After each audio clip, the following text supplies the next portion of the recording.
ખાસ કરીને મુદ્દા તો એમાં એવા છે કે આમોદ નગરપાલિકાની અંદર 5 વર્ષની અંદર જે ભ્રષ્ટાચાર કરેલો સમગ્ર પ્રજાને ખબર છે.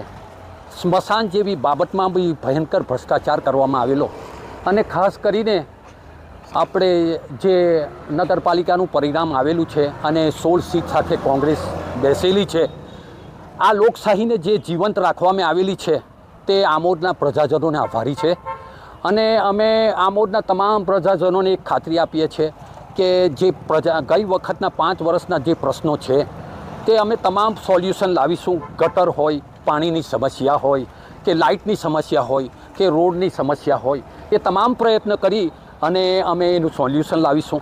બીજી ખાસ વાત એ છે કે જ્યારે પણ ગ્રાન્ટ આવશે તો અમે સમાન કક્ષાએના ધોરણે ગ્રાન્ટની વહેંચણી કરીશું અને ફરીવાર અમે પ્રજાજનોને જે અમારા પર વિશ્વાસ મૂકવામાં આવેલો છે તેને અમે સાર્થક કરીશું એવી અમે પ્રજાજનોને ખાતરી આપીએ છીએ. એવું છે કાકોજી, ચૂંટાયેલા તમામ સદસ્યો તથા તમામ યંગ આજે જે ઉત્સાહ જોઈ રહેલા છે તે 26 તારીખે જે આપણું મતદાન હતું એમાં 45 ડિગ્રીની ઉપર તાપમાન હોવા છતાં પણ તમે બધાએ ઘરે ઘરે જઈને વોટ આવ્યા, એનું પરિણામ છે. તમે જો ના હોત, તમે આ જગ્યા પર આજે ના હોત, તમારું એહસાન કાયમ માટે અમારા માટે રહેશે. આપણે બધા એક થઈને લડ્યા, એક થયા એટલે આજે આમોદ નગરપાલિકાની અંદર આપણે કબજો કરી રહેલા છે. પણ આપણે બધાએ ભેગા થઈને આખા ગામનો વિકાસ કરવો છે, એક વ્યક્તિનો નથી કરવો, તમામ વિસ્તારનો વિકાસ કરવો છે. તમે જે પ્રમાણે અમને ખોબે ને ખોબે વોટ આપીને અમને મોકલેલા છે એ વતીનું હું ખાતરી આપું છું કે અમે અમારી ફરજ મેં એક દિવસ પણ એક વખત પણ અમે છૂટ નહીં કરીએ. જે બી પાટલા બોર્ડના જે પ્રશ્નો હલ કરવાના છે એની પ્રાયોરિટી આપીશું. અમે બધા એક છે, તમે બધા પણ સાથ સહકાર આપો.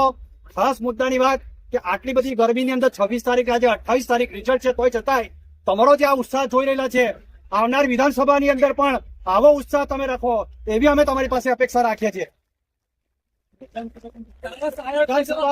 આવો માહોલ જો બનાવીને રાખશો ને આ જ રીતે જો આપણું કામ કરશો તો આપણો ધારાસભ્ય 100% બનશે. અને આપણે જયારે અહીંથી જે આપણે ખુશી છે બધાને, પણ જયારે પણ જે તારે હારેલા ઉમેદવાર હોય તેને પણ કોઈ મન દુઃખ ના થાય એવી કામગીરી કરજો, જેથી કરીને આપણા કોંગ્રેસ પાર્ટીની જે નેમ છે એ કાયમ માટે આગળ રહે. કોંગ્રેસ પાર્ટી હંમેશા વિકાસને માનેલી છે, તે વિકાસ કરવાનો છે અને થશે એની અમે ગેરંટી આપીએ છીએ. તમે બધા જે આટલા સમય આટલો ટાઈમ બગાડીને અમારી સાથે રહ્યા છે તે બદલ ખૂબ ખૂબ આભાર. કોઈનાથી અમારા ઉમેદવારો જે પણ ચૂંટાયા છે તેનાથી કોઈ પણ વ્યક્તિને, કોઈ પણ આગેવાનને, કાર્યકરને જો કદાચ કઈ મન દુઃખ હોય તો જાહેરમાં માફી માંગીએ છીએ.